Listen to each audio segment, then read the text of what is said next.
Well, good morning. Thank you for just having us back in your home again. It's really a lovely day. I just am really excited about the presentation that is coming up. I want to take you to see this fabulous picture that Sherry has taken for us. We were on a hike in the Sierras, going along a trail. This is springtime. You can see the new leaves coming up, and there's a lot of branches where the sap is starting to run and the ground cover is just starting to emerge. And we come across these bright red flowers, or what we thought were actually mushrooms.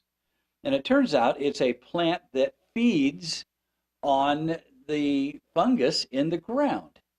Um, I I had never seen them before, and the folks we were with said, "Well, these are snow mushrooms." Well, Sherry did some research on it, and it turns out that they are called snow flowers, and most of them are white.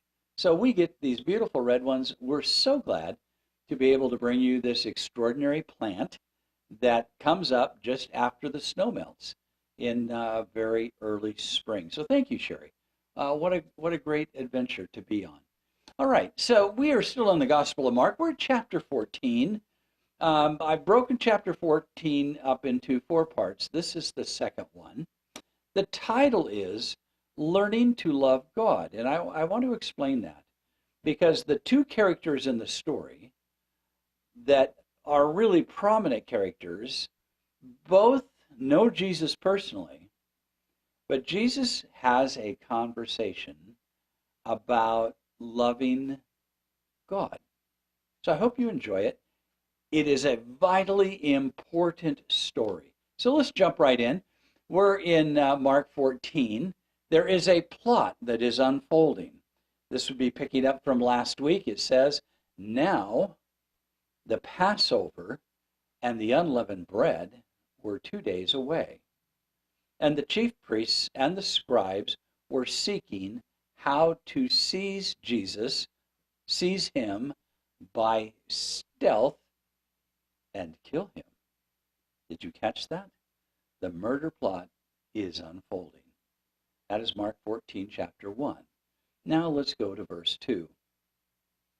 For they were saying, well, not during the festival, otherwise there might be a riot of the people. Now, here's what is interesting to me.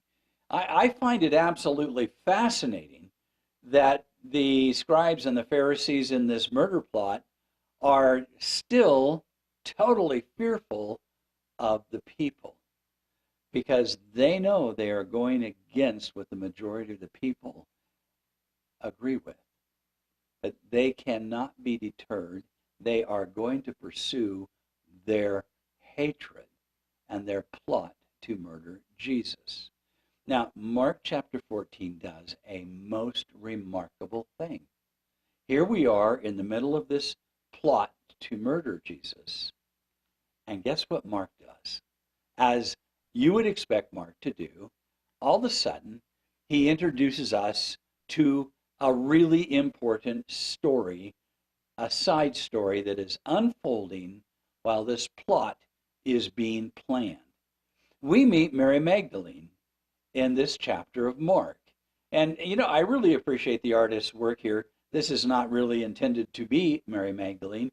It is a Middle Eastern woman and just one of those really great, great artists. Excuse me.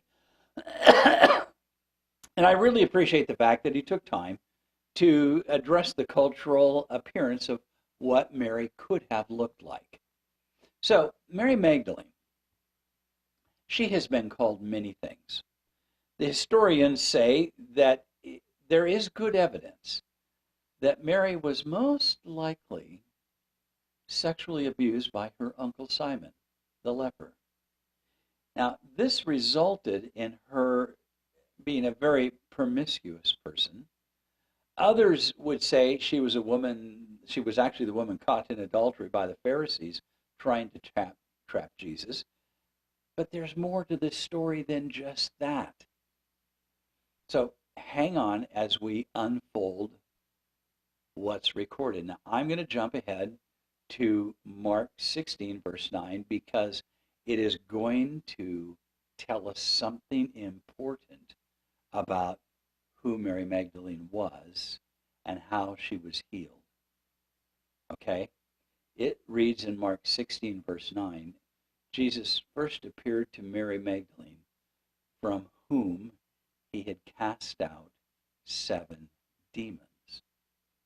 One author I read discussed this concept of the demon of lust that had taken possession of her. And I don't think he was wrong. I think he was really onto something very important. But what was the result of the abuse and the trauma for Mary? Actually, it turned out to be demonic possession. So when we look at the lust that drove Mary Magdalene in her life, her brokenness, her dysfunction, Jesus healed her by casting out 7 demons. I believe it was the result of the trauma and the abuse she experienced as a young girl or a young woman from her uncle. So what makes this such a significant story for you and I is the healing that took place emotionally and spiritually for those who are physically and sexually abused is right here in the heart of the gospel. It is a story of the power of faith and the heart responding to the unconditional love of God. And Jesus, in the midst of this story, in the healing for Mary Magdalene, cast out 7 demons. And his agape love was accepted by Mary, and it healed her from those deep scars, and she became the one story that will always be told whenever we speak or share the gospel of Jesus Christ. That is how important this story is. So there's much for us to learn. Let's look at Mark 14 now. Let's go to chapter 3 and pick up our story. While he was in Bethany, at the home of Simon the leper, and reclining at the table, there came a woman, we know this to be Mary Magdalene, with an alabaster vial of very costly perfume of pure nard. And she broke the vial and poured it over his head. But some were indignantly remarking to one another, "Why is this perfume being wasted?" Now, we're going to show you evidence that we know this conversation of the criticism of Mary was led by Judas, who was the treasurer of the disciples. In fact, I want to tell you right now that we are going to go into the Gospel of John and the Gospel of Luke to put some more flesh on this story so you really get to meet the people involved in it. So I hope you enjoy that. In verse 5 of Mark 14, Mark records this, "For this perfume might have been sold for over 300 denarii, and the money given to the poor." And they were scolding her. Now, when you see 300 denarii, that is a year's wages. So let's say the average income today happens to be $60,000 a year. Well, maybe that's too much. Maybe it's only 55,000 or 50,000. All I want you to know is that when Mary brought this perfume to anoint Jesus, it cost her a year's wages for a bottle of ointment, of perfume. A year's wages. And what is she doing? Well, she's going to pour it on Jesus' head and on his feet and anoint him before the crucifixion. And what is Judas and the disciples doing? Naturally finding fault and criticizing.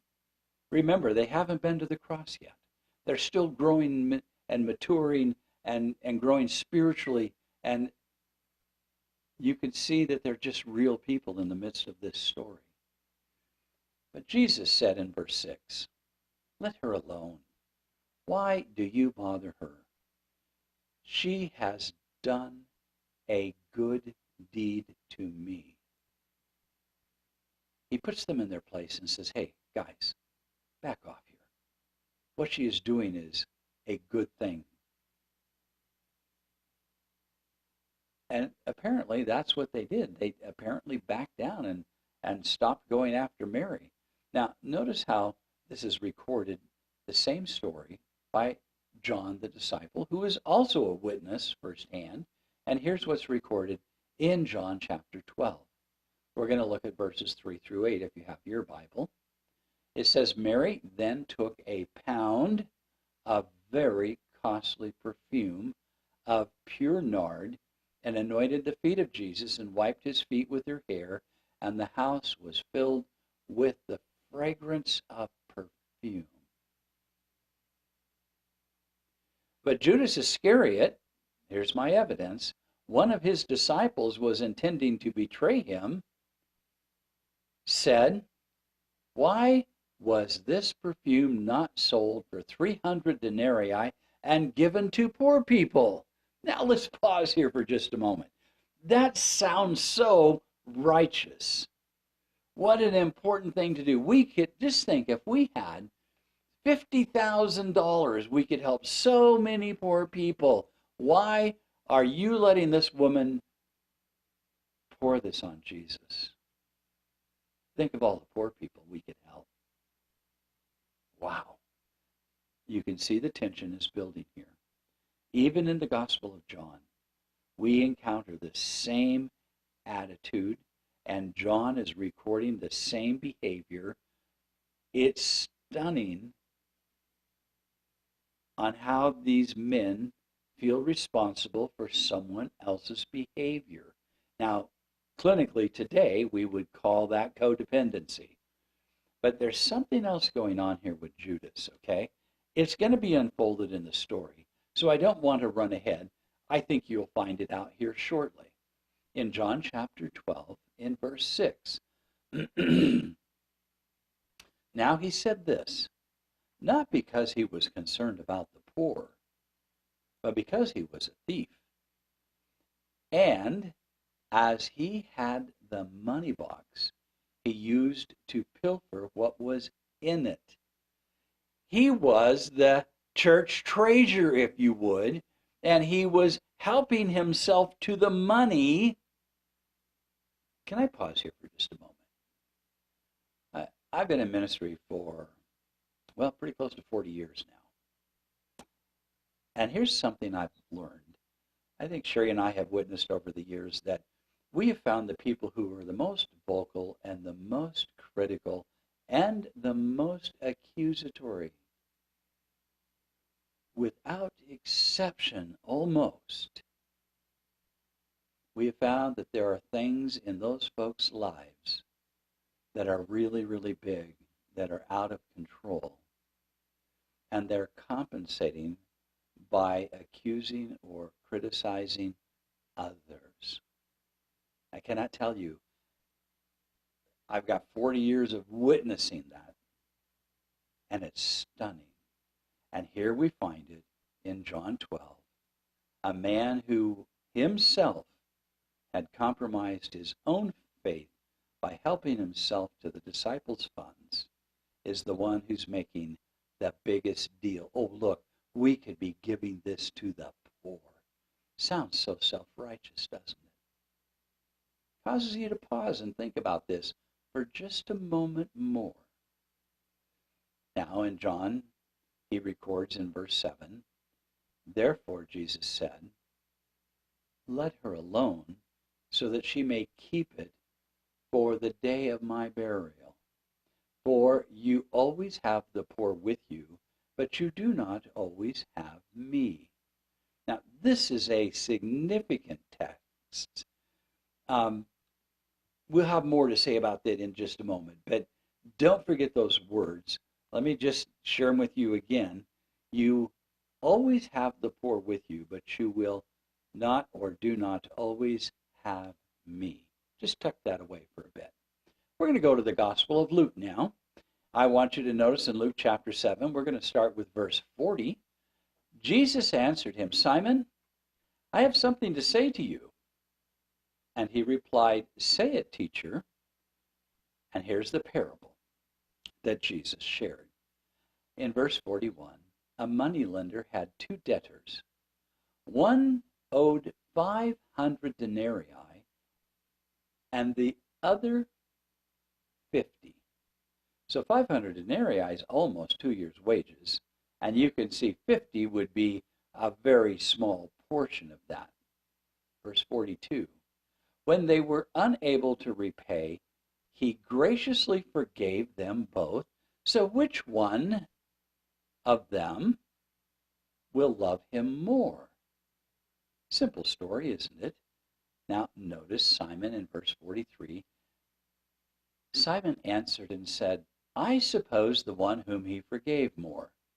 And Jesus answers, he said to him, you have judged correctly.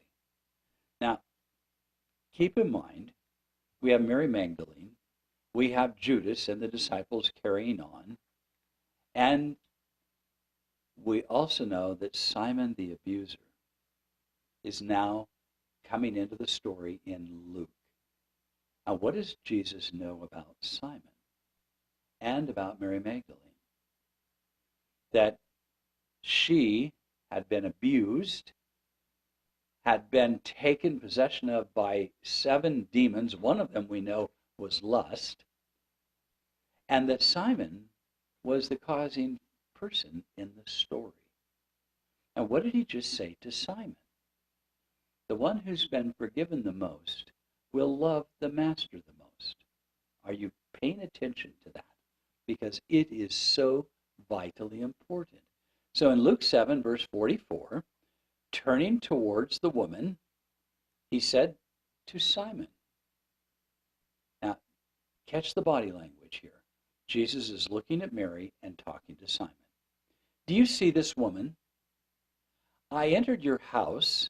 You gave me no water for my feet, but she has wet my feet with her tears and wiped them with her hair. You gave me no kiss, but she, since the time I came in, has not ceased to kiss my feet. The question was, the one who's forgiven the most loves the most. Simon, you get that? Verse 46 of Luke 7. Simon, you did not anoint my head with oil, but she anointed my feet with perfume. For this reason I say to you, her sins, which are many, have been forgiven, for she loved much. But he who is forgiven little loves little. And then he said to her, your sins have been forgiven. Now I want you to think, if you were Simon right now, would you say you were in need of a huge amount of forgiveness that you haven't really embraced even asking for? And here Mary, who has been forgiven much, spent a year to anoint Jesus for his burial before he even went to the cross. In verse 49, Luke records these words for us.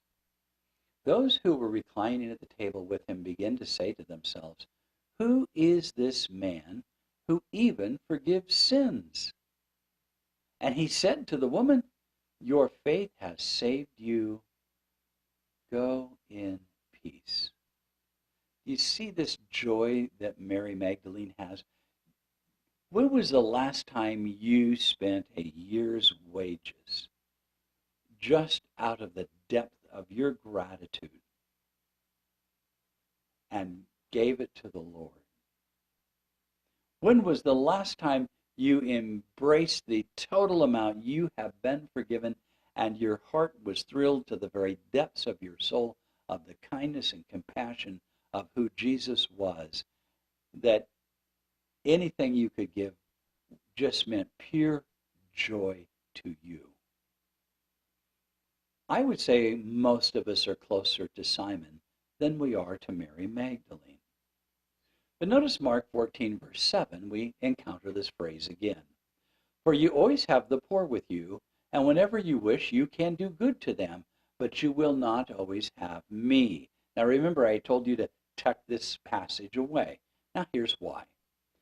Over the years, sitting in a multitude of board meetings for schools and for churches, I have heard people use this passage to not have to help those who are struggling and those who are less fortunate and those who are poor. They don't realize it, but they said, we're always going to have the poor. Let's go do something else with our money. It's using Jesus as an excuse not to help the poor. And Jesus didn't say that. And when that scripture is quoted, it's completely misunderstood. He's simply saying, I'm not going to be here forever, but you will always have to take care of those who are struggling, those who are less fortunate, those who are poor. But sometimes we turn that around when it comes to the money of the group or the money of the church. And that creates quite a unique and important conversation. Now let's go back to Mark 14. Let's pick it up here on verse 8. Jesus speaks. She has done what she could. She has anointed my body beforehand for the burial. So once again, Jesus has announced his death. And by the way, how did we begin this story? With those men who were plotting the murder of Christ. Now, Jesus, as usual, is being very open and speaking very clearly that his burial is coming. Did you catch that?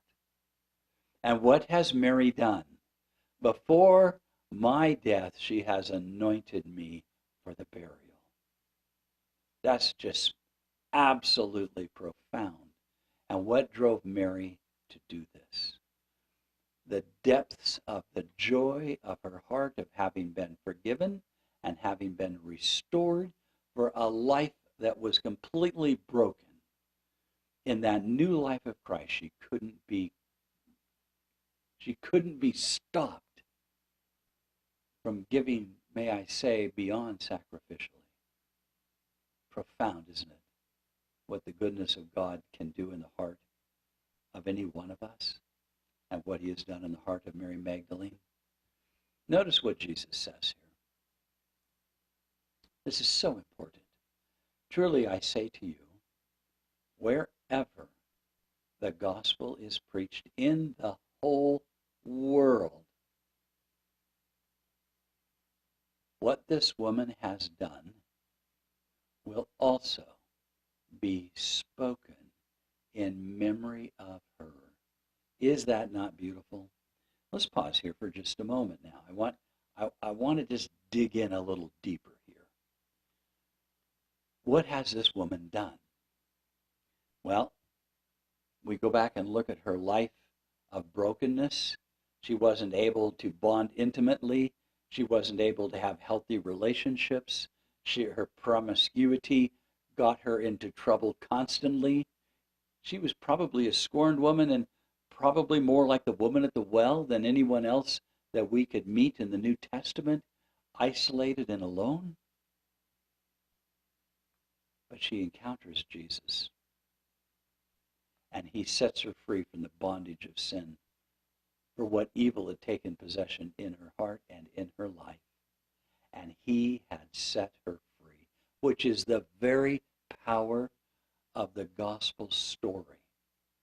And what now is how she responds that is going to be shared every time the gospel is told, is that this is what happens in the heart of a person whom Jesus has forgiven, whom Jesus has restored, whom Jesus has welcomed into the family of God.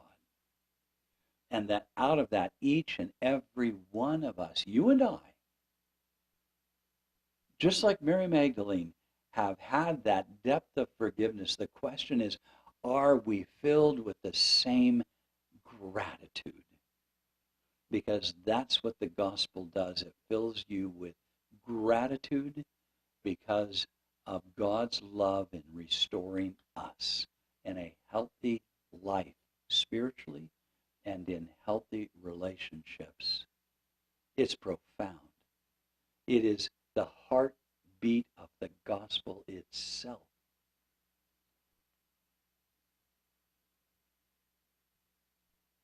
In the midst of that powerful story, verse 10, then Judas Iscariot, who was one of the 12, the guy who was pointing out all the bad things Mary was doing in John and Luke and Mark, went off to the chief priests in order to betray him to them. Judas hadn't even repented of his theft or his covetousness or his greed. Loveless, he goes off to betray Jesus, believing that he is going to be put in a political position of high power, and he can't wait. What a contrast to Mary. Isn't it beautiful how Mark has told the story? It says they were glad when they heard this and promised, this is the priests, they were glad when they heard this and promised to give Judas money, and he begins seeking how to betray him at an opportune time. I want to go to our picture that Sherry has brought to us. This pond is a pond that is just full of moss, and you can see these beautiful water lilies there, and they're coming up out of this murky water, just beautiful, just like Mary Magdalene, fully restored. What a blessing this story is about the power of Jesus Christ to restore someone who has been deeply, deeply broken, and fills her with gratitude that now becomes the shadow story of the gospel everywhere it's told. This is what it does to you. The best news in the entire world. So I want to thank Sherry for that beautiful picture. I hope you're enjoying the Gospel of Mark. See you soon. Take care now. Blessings.